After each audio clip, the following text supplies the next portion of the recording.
Good afternoon, YouTubers. My name is Nubia. I am in recovery. I am reading out of Good afternoon, YouTubers and Facebookers.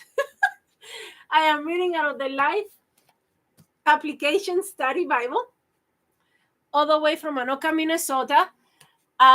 Today is the first day I do this on YouTube and Facebook. And is it going to be, yeah, we're going to go like that so that it seems, I don't know. I don't know what I'm doing. I just know that I'm doing something. There we go. Is that better? No, because then I have to have both cameras at the same eye level so it don't look like I'm neglecting one and not the other. I don't know. I know a few people that I see that I've seen do live streams that do both on Facebook and YouTube. I don't know how it's gonna work out. We'll see. So thank you for tuning in. My name is Nubia. I am in recovery. I am reading out of the Life Application Study Bible, all the way from Anoka, Minnesota. Today is Thursday, December 19th, 2024. It is 3:13 in the afternoon and 23 degrees out. We had snow. What is that? Oh, we've had snow today. We've had at least 4 inches in my area, in my backyard.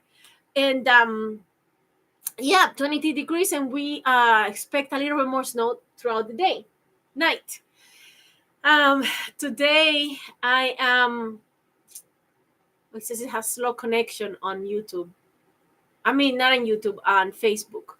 Today we are continuing in the book of Second Chronicles, chapter 7, the dedication of the temple. Father God, thank you for another day. Thank you for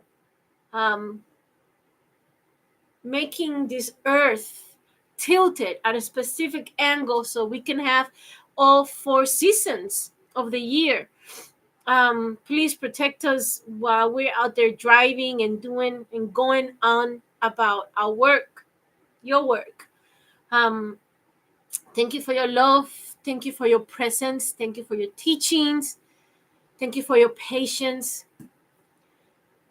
Thank you for coming into my space. Thank you for allowing me into your space. Thank you for my pets. Thank you for the roof over my head. Please allow me to speak clearly, slowly, and lovingly. To read clearly, slowly, and lovingly. To think clearly, slowly, and lovingly. And to feel clearly, slowly, and lovingly, so that I can clearly and lovingly relay your message. Thank you. Please protect us from all the evil, unavoidable evil that comes our way. Thank you. I love you. In your name I pray. Amen. All right. So we have last readings, takeaways were from chapter, let's see.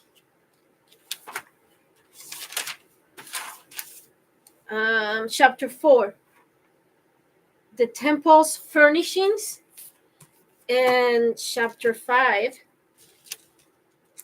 Solomon dedicates the ark brought to the temple. Chapter 5 was the ark brought to the temple.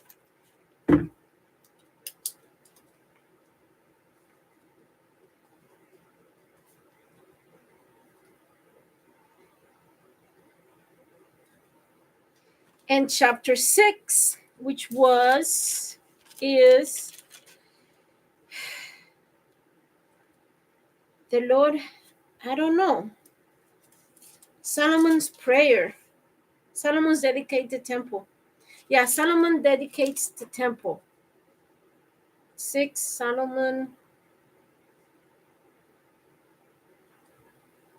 dedicates the temple.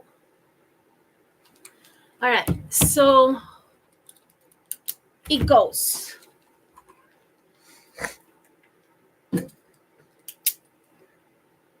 when God gives specific instruction,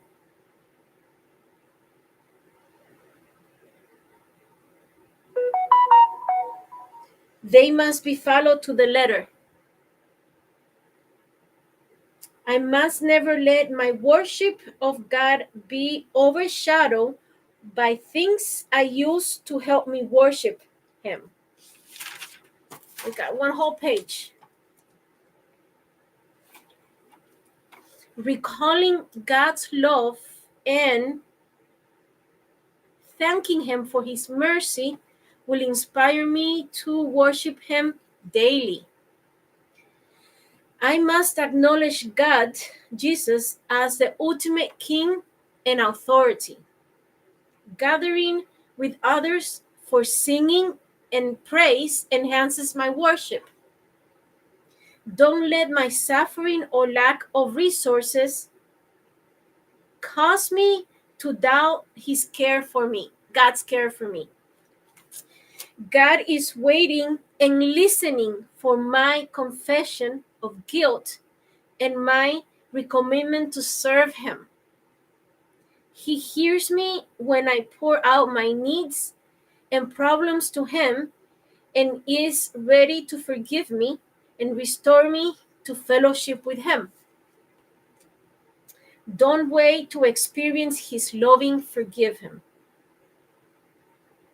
His loving forgiveness, yes. Don't wait to experience His loving forgiveness. God forgives me. Knowing I have a tendency to sin should prepare me. No, knowing I have a tendency to sin should keep me close to God, seeking His guidance and strength. All right. So today is 12/19/24, 2nd Chronicles, chapter 7.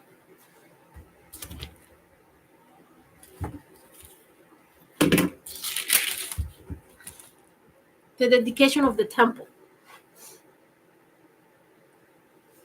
Hi, Stephanie.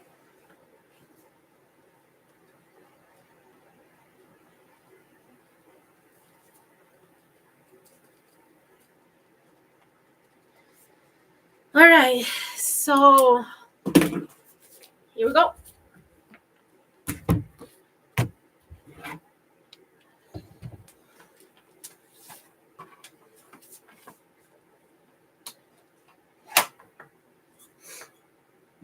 Chapter 7, 2nd Chronicles, chapter 7, from the Life Application Study Bible. Okay, the dedication of the temple. When Solomon finished praying, fire came down from heaven and consumed the burnt offering and sacrifices, and the glory of the Lord filled the temple. The priest could not enter the temple of the Lord because the glory of the Lord filled it. When all the Israelites saw the fire coming down and the glory of the Lord above the temple, they knelt on the pavement with their faces to the ground, and they worshiped and gave thanks to the Lord, saying, He is good, His love endures forever. Then the king and all the people offered sacrifices before the Lord. And King Solomon offered a sacrifice of 22,000 head of cattle and 120,000 sheep and goats. So the king and all the people dedicated the temple of God. The priests took their positions, as did the Levites, with the Lord's musical instruments, which King David had made for praising the Lord, and which were used when he gave thanks, saying, His love endures forever. Opposite the Levites, the priests blew their trumpets, and all the Israelites were standing. Solomon consecrated the middle part of the courtyard in front of the temple of the Lord, and there he offered burnt offerings and the fat of the fellowship offerings, because the bronze altar he had made could not hold the burnt offerings, the grain offerings, and the fat portions. Oh, wow.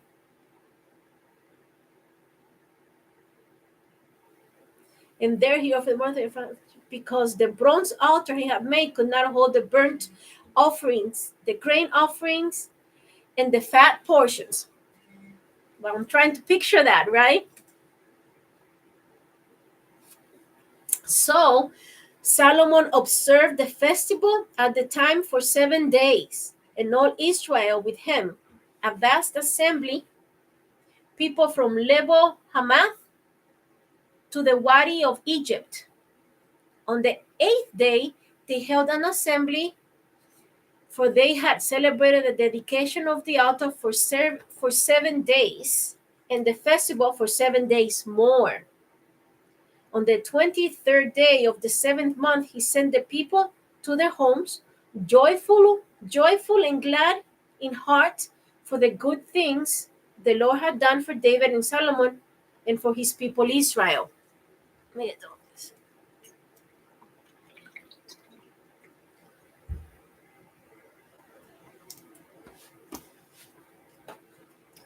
The Lord appears to Solomon. The Lord appears to Solomon. When Solomon had finished the temple of the Lord and the royal palace, and had succeeded in carrying out all he had in mind to do in the temple of the Lord and his own palace, the Lord appeared to him at night and said, I have heard your prayer, and I have chosen this place for myself as a temple for sacrifices. When I shut up the heavens so that there is no rain, or command locusts to devour the land, or send a plague among my people, if my people, who are called by my name, will humble themselves and pray and seek my face and turn from their wicked ways, then I will hear from heaven, and I will forgive their sin and will heal their land. Now my eyes will be open and my ears attentive to the prayers offered in this palace. I have chosen and consecrated this temple so that my name may be there forever. My eyes and my heart will always be there. Hi, Pam. As for you, if you walk before me faithfully, as David your father did, and do all I command and observe my decrees and laws, I will establish your royal throne, as I covenanted with David your father when I said, you shall never fail to have a successor to rule over Israel. But if you turn away and forsake the decrees and commands I have given you, and go off to serve other gods and worship them, then I will uproot Israel from my land, which I have given them, and I will reject his temple, and I have his temple I have consecrated for my name.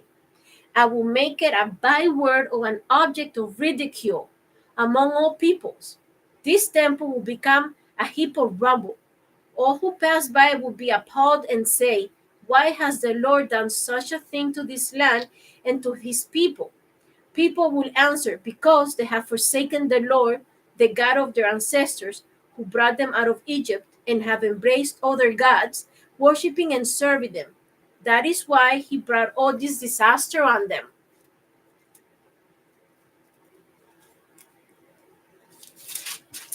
That's it for chapter 7.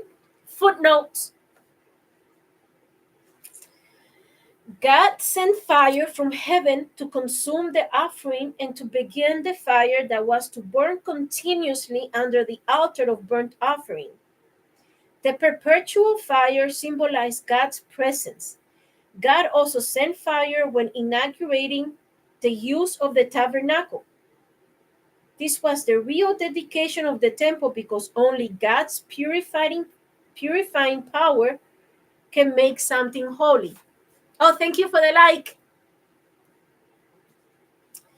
The temple was dedicated to God, and Solomon and the people prepared to worship him. Dedication is setting apart a place, an object, or a person for an exclusive purpose. The purpose of this dedication was to set apart the temple as a place to worship God. Today, we are God's temple. We are God's temple. Oh, Just as Solomon dedicated the temple, we should dedicate ourselves to carrying out God's special purpose. All right, that goes on the notes. Hi, Rob. So today we are God's temple.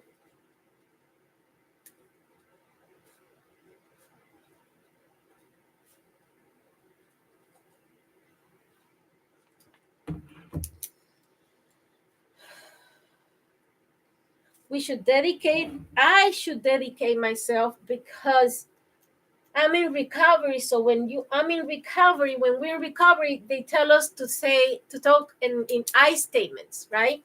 So today I am God's temple. And the other part is I should dedicate myself to carrying out God's purpose. I should dedicate myself to carrying God's purpose. Thank you guys for watching. All right. Months, maybe years. So months, maybe years had passed since Solomon's prayer of dedication. Several other building projects have been completed after the temple. Then, after all this time, God told Solomon that he had heard Solomon's prayer. How often do we look for immediate answers to our prayers and, when nothing happens right away, wonder if God has heard us? God does hear, and He will provide for us. God hears and provides. Hears me and provides for me.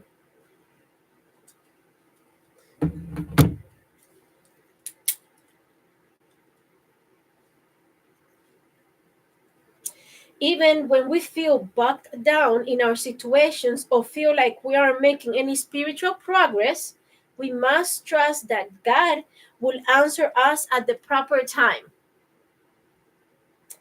In 2 Chronicles, Solomon asked God to make provisions for the people when they sinned.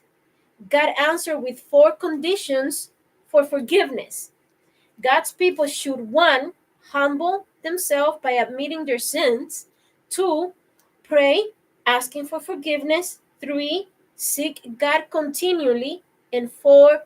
Turn from sinful behavior. True repentance means more than talk. It requires us to change our attitudes and behavior.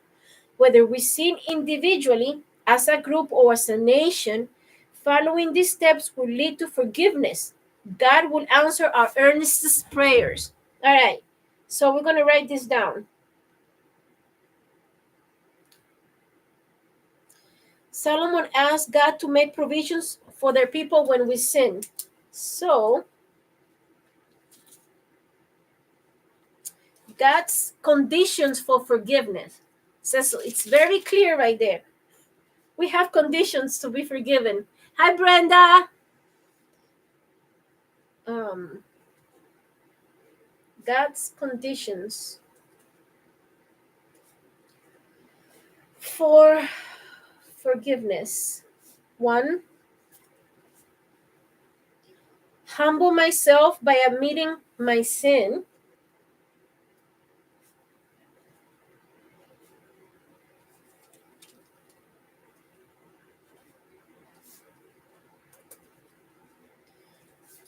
2, pray, asking for forgiveness.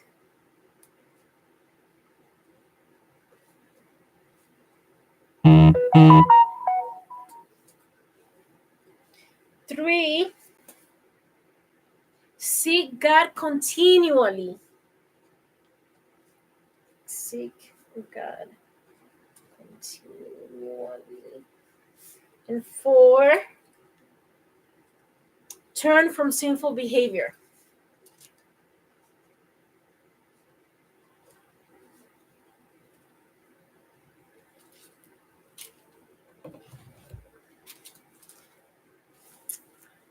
All right.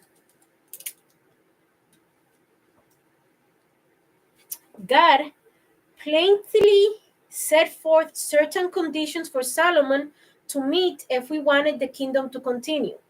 If Solomon followed God, he had his descendants.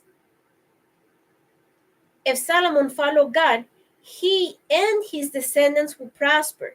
If he did not, he and the nation would be destroyed. In Deuteronomy 27 and 28, these conditions were outlined before all the people. But sin is deceptively attractive. And Solomon eventually turned away from God. As a result, and their lost his son and heir lost most of the kingdom. Following God brings benefits and rewards, which are not necessarily material. Turning away from God brings suffering, punishment, and ultimately destruction. Today, God's conditions are just as clear as they were in Solomon's day. Choose to obey God no matter what happens, knowing that God will honor your efforts. That's going on the notebook. Choose to obey God no matter what happens.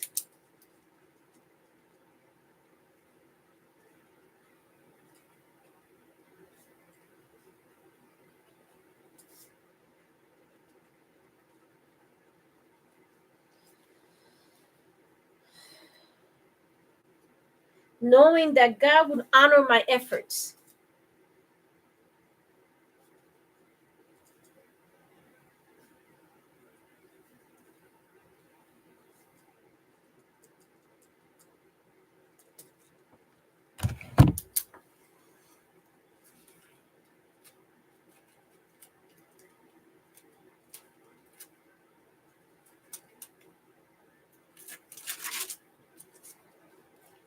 Soon after Solomon's reign, the temple was ransacked.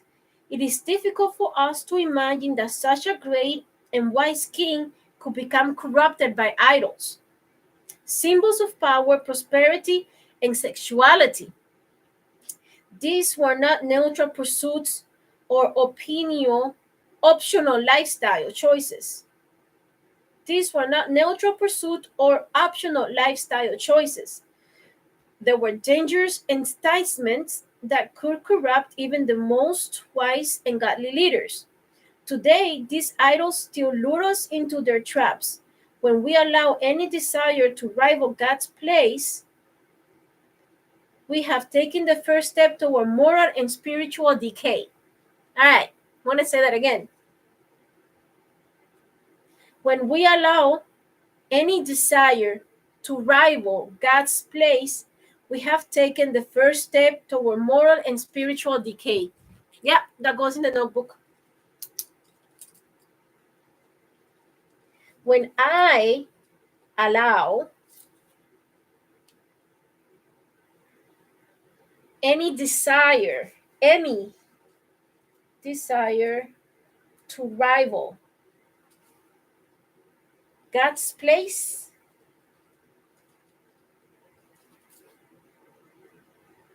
I have taken the first step. I have taken the first step toward moral and spiritual decay.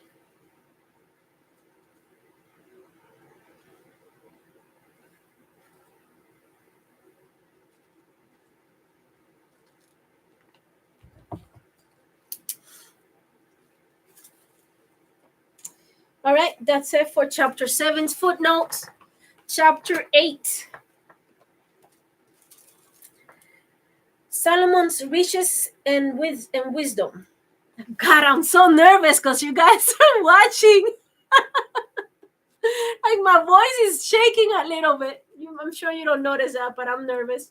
Wow. Okay. Solomon's riches and wisdom. All right. Solomon's other activities. At the end of 20 years, during which Solomon built the temple of the Lord in his own palace, Solomon rebuilt the villages that Hiram had given him. Let me see if I have any. When I don't have any maps, but usually when there's maps, I put them up. Anyways, Solomon rebuilt the villages that Hiram had given him and settled Israelites in them. Solomon then went to Hamath, Sobah, and captured it. He also built up Tadmor in the desert and all the store circles he had built in Hamath, and all the store cities he had built in Hamath. He rebuilt Upper Beth Horon and Lower Beth Horon as fortified cities with walls and with gates and bars, as well as Baalath and all his store cities, and all the cities for his chariots and for his horses, whatever he desired to build in Jerusalem, in Lebanon, and throughout all the territory he ruled. There were people left from the Hittites, Amorites, Perizzites, Hivites, and Jebusites. The people were not Israelites. Solomon conscripted the descendants of all these people remaining in the land from the Israelites, whom the Israelites not destroyed, to serve as slave labor, as it is to this day. But Solomon did not make slaves of the Israelites for his work. They were his fighting men, commanders of his captains and commanders of his chariots and charioteers. There were also King Solomon's chief officials, 250 officials supervising the men. Solomon brought Pharaoh's daughter up from the city of David to the palace he had built for her. He said, "My wife must not live in the palace of David, king of Israel, because the places the ark of the Lord has entered are holy. On the altar of the Lord that he had built in front of the portico, Solomon sacrificed burnt offerings for the Lord, according to the daily requirement, for offerings commanded by Moses for the Sabbath, the new moons, and the 3 annual festivals, the festival of unleavened bread, the festival of weeks, and the festival of tabernacles. In keeping with the ordinance of his father David, he appointed the divisions of the priests for their duties and the Levites to lead the praise and to assist the priest according to each day's requirement. He also appointed the gatekeepers by divisions for the various gates, because this was what David, the man of God, had ordered. They did not deviate from the king's commands to the priests or to the Levites in any matter, including that of the treasuries. All Solomon's work was carried out, but the day the foundation of the temple of the Lord was laid, from the day the foundation of the temple of the Lord was laid until its completion. So the temple of the Lord was finished. Then Solomon went to Ezion Geber and Elath on the coast of Edom, and Hiram sent him ships commanded by his own men, sailors who knew the sea. These, with Solomon's men, sailed to Ophir and brought back 450 talents of gold, which they delivered to King Solomon. All right, so 450 talents of gold is 17 tons.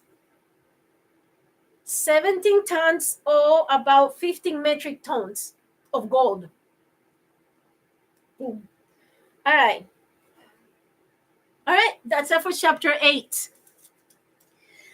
Footnote. I'm so nervous. I'm still nervous. Thank you guys for watching. I love you. All right. Chapter 8, footnotes. Solomon married Pharaoh's daughter to secure a military alliance with Egypt. He did not let the woman live in David's palace. However, where the ark of God had once been kept. This implies that Solomon knew his pagan marriage would not please God. Solomon married many other foreign women, and this was contrary to God's law. These women worshipped false gods and were certain to lead the people of Israel astray with their beliefs and practices. Eventually, Solomon's pagan wife caused his downfall. Although Solomon carefully followed God's instructions for building the temple and offering sacrifices, he paid no attention to what God had said about marrying pagan women. His sin of marrying a foreign wife was his first step away from God. No matter how good or obedient we are in most areas of our life, one unsurrendered area can begin a downfall. Guard carefully every area of your life, especially your relationships and deepest desires. Don't give don't give sin any foothold. All right, that's it for chapter 8. Footnotes, chapter 9. The Queen of Sheba visits Solomon. So this is a good story. When the Queen of Sheba heard of Solomon's fame, she came to Jerusalem to test him with hard questions. Arriving with a very great caravan with camels carrying spices, large quantities of gold, and precious stones, she came to Solomon and talked with him about all she had on her mind. Solomon answered all her questions. Nothing was too hard for him to explain to her. When the Queen of Sheba saw the wisdom of Solomon, as well as the palace he had built, the food on his table, the seating of his officials, the attending servants in their robes, the cupbearers in their robes, and the burnt offerings he made at the temple of the Lord, she was overwhelmed. She said to the king, "The report I heard in my own country about your achievements and your wisdom is true. But I did not believe what they said until I came and saw with my own eyes. Indeed, not even half the greatness of your wisdom was told me. You have far exceeded the report I heard. How happy your people must be. How happy your officials who continually stand before you and hear your wisdom. Praise be to the Lord your God, who has delighted in you and placed you on his throne and king and placed you on his throne as king to rule for the Lord your God. Because of the Lord of your God for Israel and his desire to uphold them forever, he has made you king over them to maintain justice and righteousness."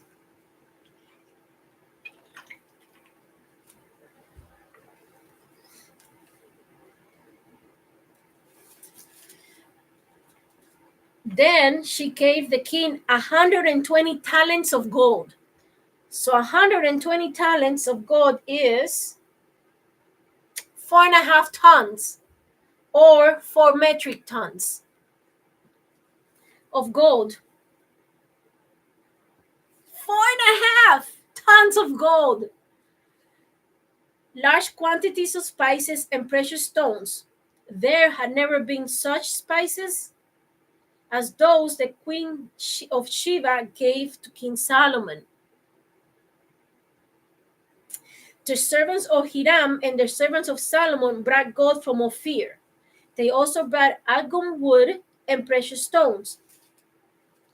The king used the algum wood to make steps for the temple of the Lord and for the royal palace, and to make harps and lyres for the musicians.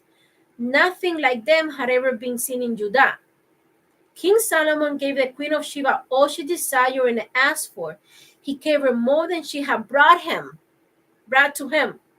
Then she left and returned with her retinue to her own country. Retinue, I don't know what that word is. Retinue, usually I use my phone to ask Google what those words are that I don't understand, but my phone is it's busy right now. It said it's slow connection. There's always a slow connection with Facebook. All right. So, wow, here's the number 666. Solomon's splendor. The weight of the gold that Solomon received yearly was 666 talents. 666 talents is 25 tons, not including the revenues brought in by merchants and traders. Also, other kings of Arabia and governors of the territories brought gold and silver to Solomon. King Solomon made 200 large shields of hammered gold, 600 shekels, 15 pounds. 600 shekels is 15 pounds.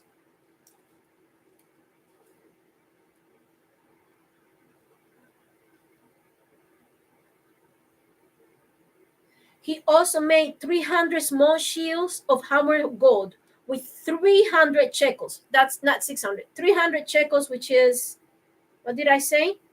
13, 25, no, 15 pounds. 300 shekels is 15 pounds of gold in each shield. So each shield was 15 pounds of gold. The king put them in the palace of the forest of Lebanon.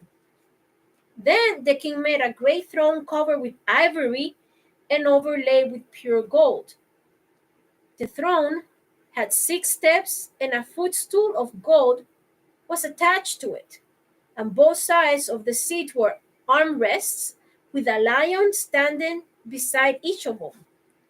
12 lions stood on the 6 steps, one at either end of each step.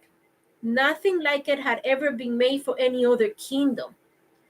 All King Solomon's goblets were gold, and all the household articles in the palace of the forest of Lebanon were pure gold.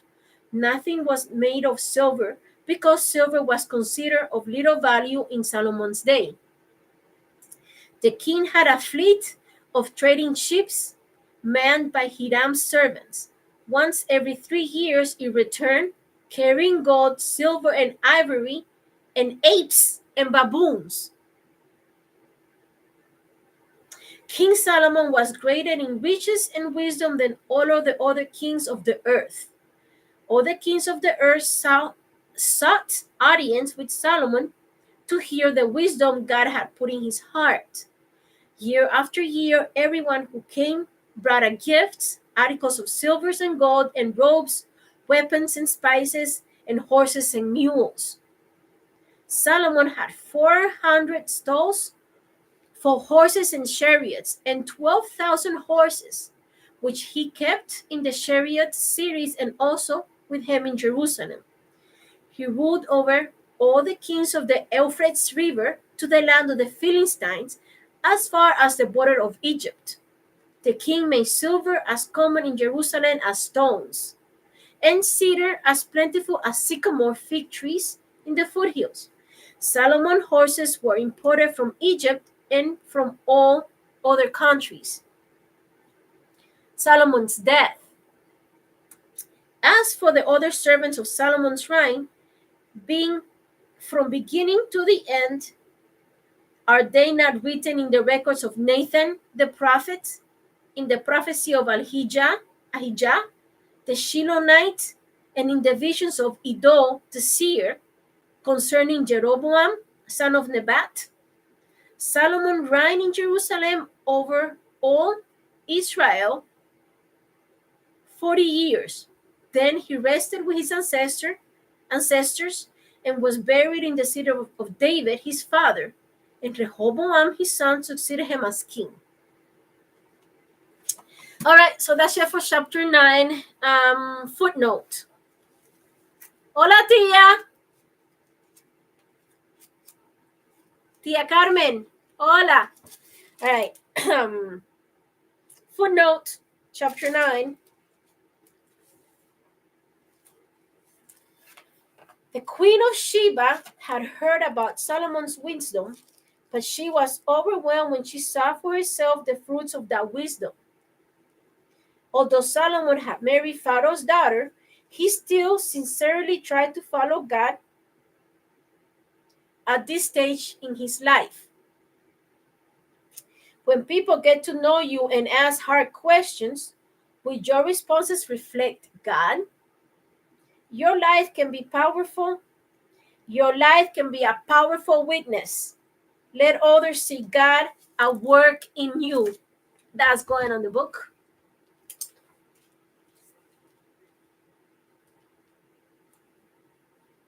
My life can be a powerful witness. Yes, indeed.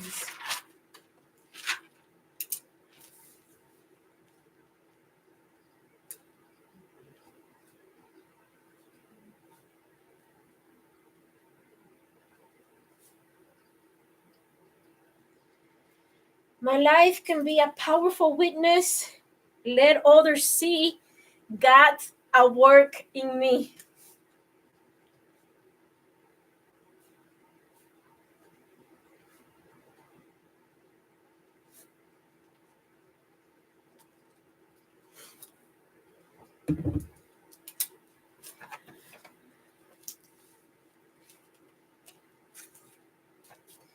Ruling a nation is an awesome task.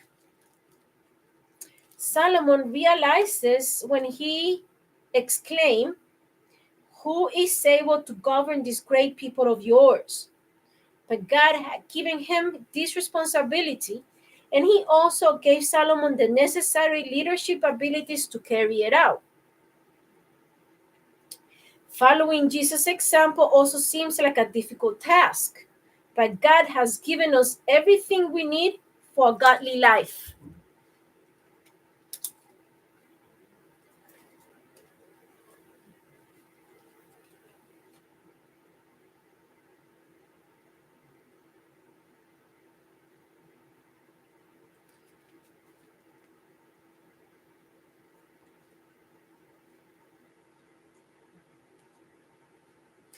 Following Jesus' example also seems like a difficult task. Seems like a difficult task. But God has given me everything I need for a godly life.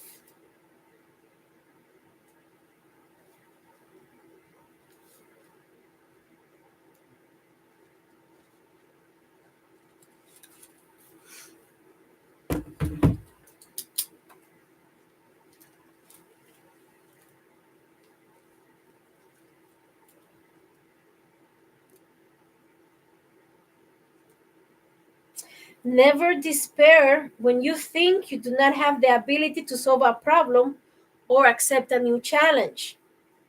God will give you all you need to fulfill the responsibility He has given you. God will give me all I need.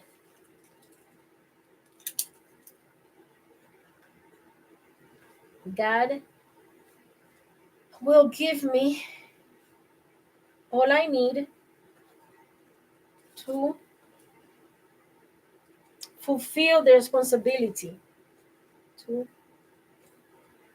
fulfill the responsibilities. To fulfill the responsibilities He has given me.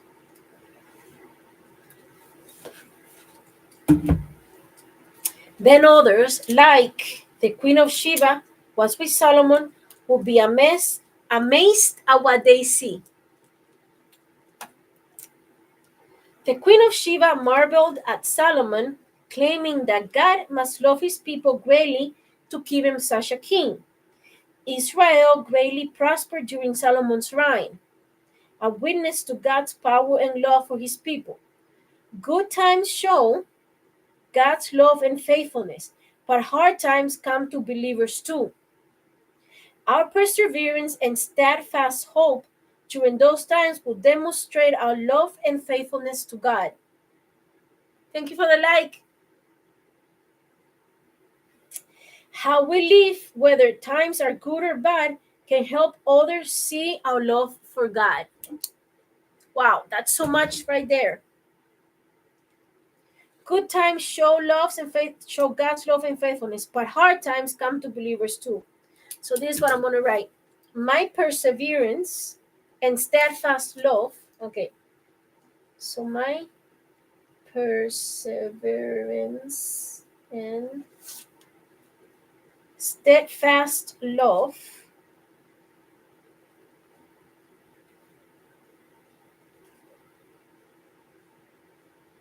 and steadfast hope. I'm sure love too, but and steadfast hope. I read love. Steadfast hope during those times,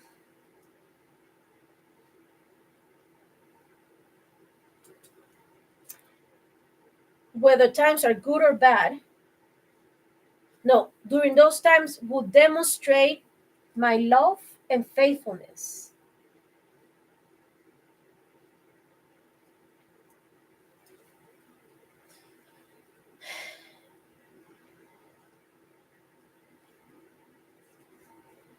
to God. Thank you guys.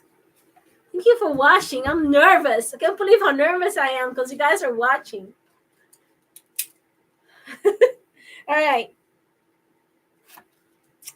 This algum wood was probably sandalwood, a smooth red wood that is extremely fragrant and accepts a high polish. This beautiful wood came all the way from India and was very expensive. God had promised that Israel would prosper if Solomon followed him as David had done. As long as Solomon remained loyal to God, God blessed Israel abundantly. God also honors his promises to us, and his word is the guarantee.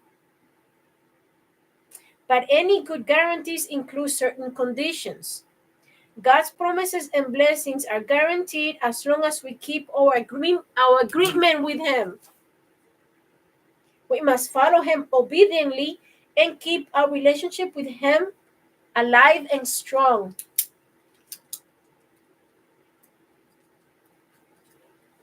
So, God's promises and blessings are guaranteed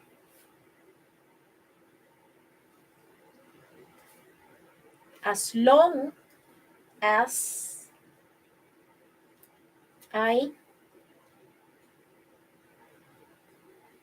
follow him obediently, obediently, obediently, obediently, and keep my relationship with him alive and strong. And keep relationship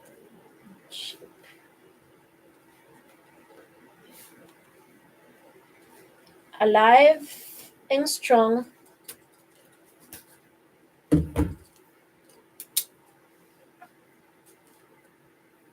Sorry for the slow connection in YouTube. I mean, not in YouTube, on Facebook. It comes and it goes. I don't know. I can't help it. So, but thank you for watching. All right. So I have one person watching on Facebook and one person watching on YouTube. That's perfect. Because the more people I see that are watching, the more nervous I get. So it's only two of you watching. Thank you for watching. Thank you for watching. I'm not that nervous. I'm only two people nervous. I'm trying not to be nervous. I've been doing this for a while. I still get nervous when people are watching. All right. So the rest of Solomon's story, see First Kings. In his later years, Solomon turned away from God and led the nation into worshiping idols. All right, do we have time for chapter 10? We do. One more chapter. Chapter 10. Israel rebels. No, okay. the kingdom of Judah. After Solomon's death, the northern tribes revolt, and we read little more about them in Second Chronicles. The remainder of Second Chronicle recounts the alternating periods of apostasy and reform in Judah. I found out what apostasy was. Apostasy is like rejection of religion, the rejection of God. Apostasy. And reform in Judah. In the end, Judah does not turn from its sin, and the tragic result is a 70-year captivity in Babylon. Sin in our lives will also lead to judgment and devastation. Although God's judgment may seem slow, it is nevertheless certain. All right, so this is chapter 10, and it's going to be the last chapter. We have one chart, Rehoboam's profile. The northern tribes revolt. Israel rebels against Rehoboam. Rehoboam went to Shechem, for all Israel had gone there to make him king. When Jeroboam, son of Nebat, heard this, he was in Egypt, where he had fled from King Solomon. He returned from Egypt, so they sent for Jeroboam. Oh, wait a minute. Let me rewind this a little bit. Rehoboam says Rehoboam and Jeroboam. So Rehoboam went to Shechem, for all Israel had gone there to make him king. When Jeroboam, son of Nebat, heard this, he was in Egypt, where he had fled from King Solomon. He returned from Egypt. So they sent for Jeroboam, and he and all Israel went to Rehoboam and said to him, "Your father put a heavy yoke on us, but now lighten the harsh labor and the heavy yoke he put on us, and we will serve you." Rehoboam answered, "Come back to me in 3 days." So the people went away. Then King Rehoboam consulted the elders who had served his father Solomon during his lifetime. "How would you advise me to answer these people?" he asked. They replied, "If you will be kind to these people and please them and give them a favorable answer, they will always be your servants." But Rehoboam rejected the advice the elders gave him and consulted the young men who had grown up with him and were serving him. He asked them, "What is your advice? How should we answer these people who say to me, 'Lighten the yoke your father put on us'?" The young men who had grown up with him replied, "The people have said to you, 'Your father put a heavy yoke on us, but made our yoke lighter.' Now tell them, 'My little finger is thicker than my father's waist. My father laid on you a heavy yoke. I will make it even heavier. My father scourged you with whips. I will scourge you with scorpions." 3 days later, Jeroboam and all the people returned to Rehoboam. As the king had said, "Come back to me in 3 days." The king answered them harshly.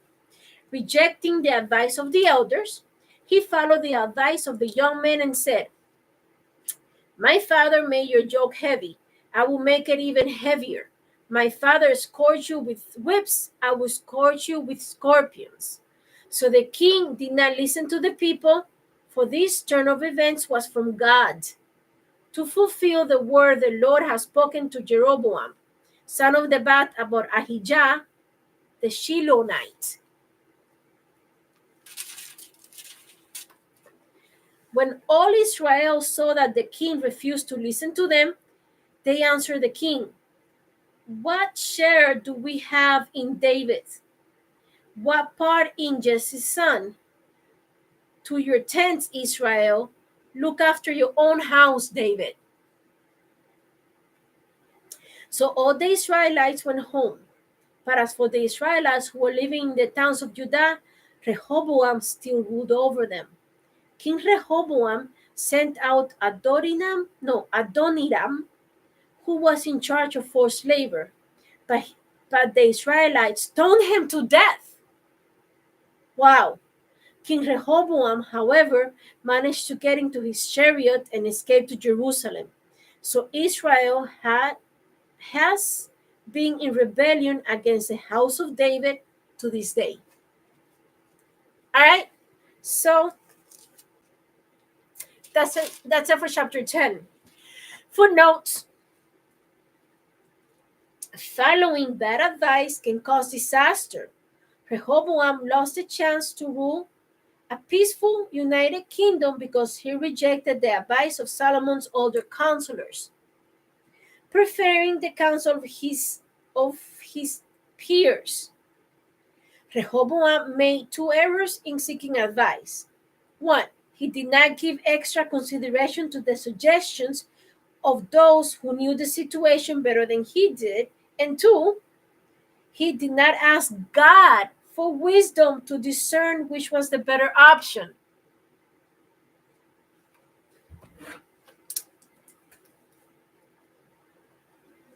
When in doubt, ask God for wisdom.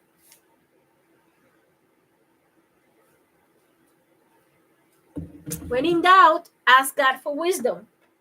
All right.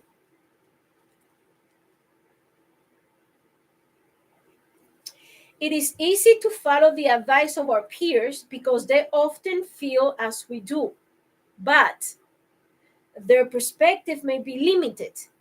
It is important to listen carefully to those who have a sense of history and more experience than we do. They can often see the bigger picture. The crowning of an Israelite king would normally have taken place in Jerusalem, the capital city, but Rehoboam saw that there was the possibility of trouble in the north. So, to maintain his hold on the country, he chose Shechem, a city about 35 miles north of Jerusalem. Shechem was an ancient site for making covenants. Why was Jeroboam in Egypt? Ahijah, the prophet, had predicted that Israel would split in two and that Jeroboam would become king of the northern section. When Solomon learned of this prophecy, he tried to kill Jeroboam, and Jeroboam was forced to flee to Egypt.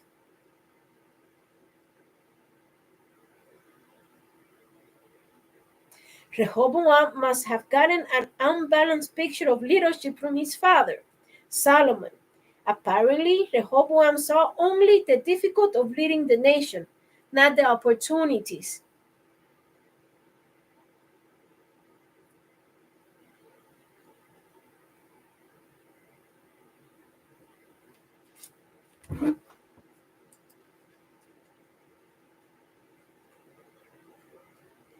When looking at the big picture,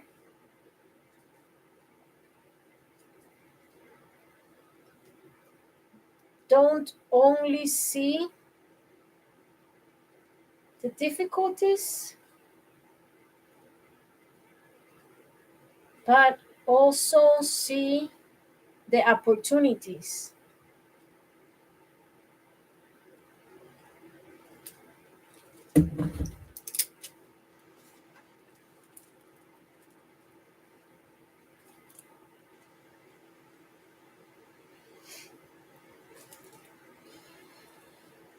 He mentioned only the harsher aspects of Solomon's rule, and he himself decided to be very harsh toward the people.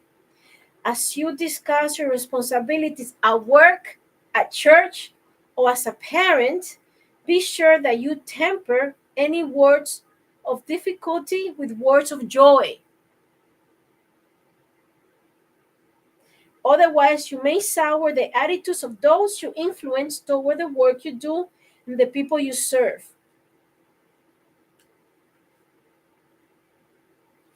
That's really good advice that I always misunderstood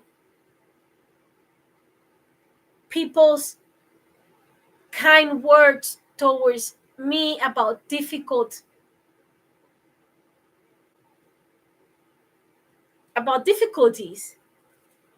And I guess that's where it comes from. It comes from trying not to make it harder for me. So they chose kind words so it wouldn't be harder for me. So, yeah. I always struggle with that. When people have, yeah. All right. Moving on. I should write some of this down because that resonates with me. As I discuss my responsibilities at work, at church, or as a parent, be sure that I temper any words of difficulty with words of joy. So thank you for the like. As I discuss difficulties, let's see. As I discuss difficulties, period, make sure I temper, make sure I temper words of difficulty with words of joy.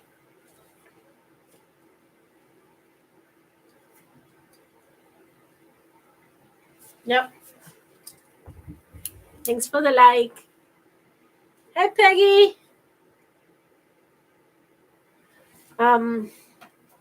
See, on Facebook, I can see who comes in and who's on there, but on YouTube, I cannot see. So when somebody comes in on Facebook, I can say hi, but on YouTube, I could just say hello.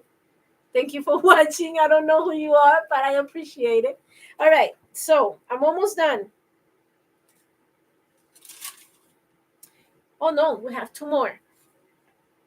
In trying to have it all, Rehoboam lost almost everything. Motivated by greed and power, he pressed too hard and divided his kingdom. He didn't need more money or power because he had inherited the richest kingdom in the world. He didn't need more control because he was the king. His demands were based on selfishness rather than reason or spiritual discernment. Those who insist on having it all often wind up with little or nothing. I want to take a picture of that.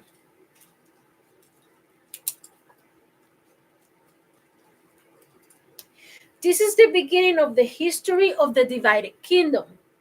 The peaceful united kingdom under Solomon is divided into two parts.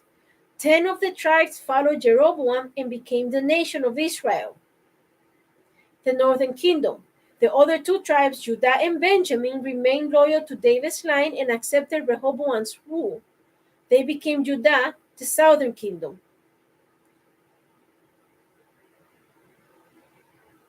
Yeah. All right, so that's it for chapter 10's footnotes. I do have a chart. Rehoboam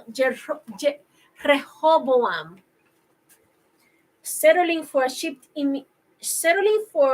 imitation in exchange for the real thing.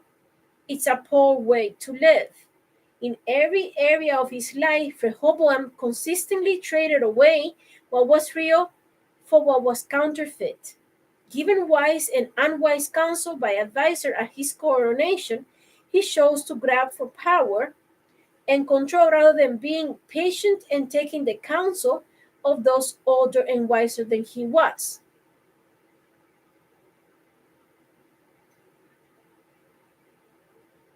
To treat his people with kindness. Although his position came from God, he chose to abandon God. His unwise decisions made him weaker rather than stronger. As a result, he was invaded by the Egyptians and stripped of the gold, articles, and other riches he had inherited from David and Solomon. He later tried to replace it, but with cheap bronze copies.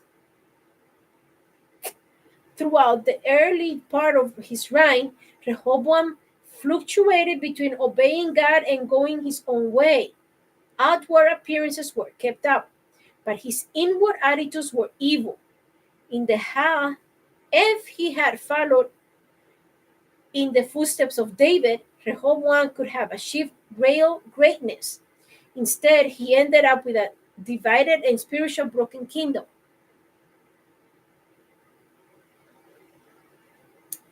Hi, Mark. Thanks for watching. I'm almost done, but you can rewind.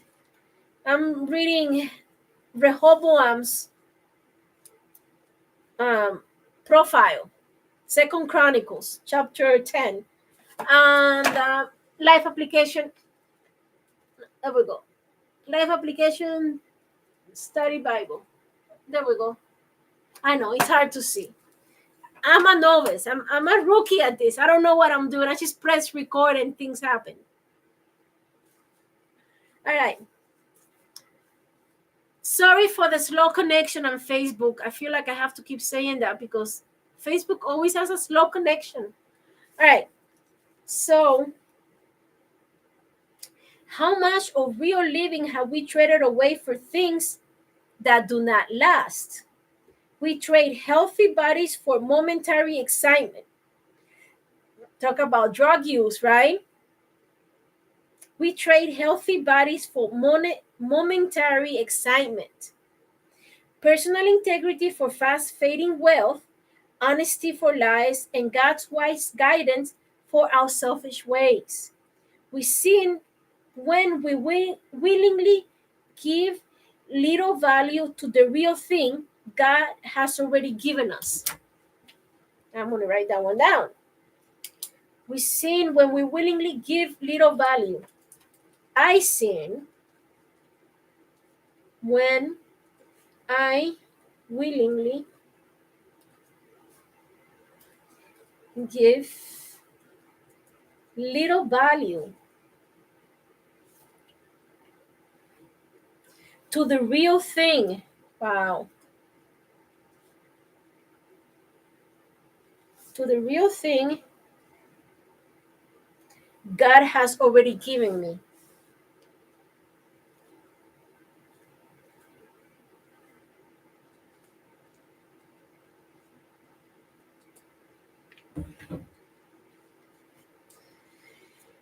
Our counterfeit leaves our counterfeit lives may our counterfeit lives, sorry.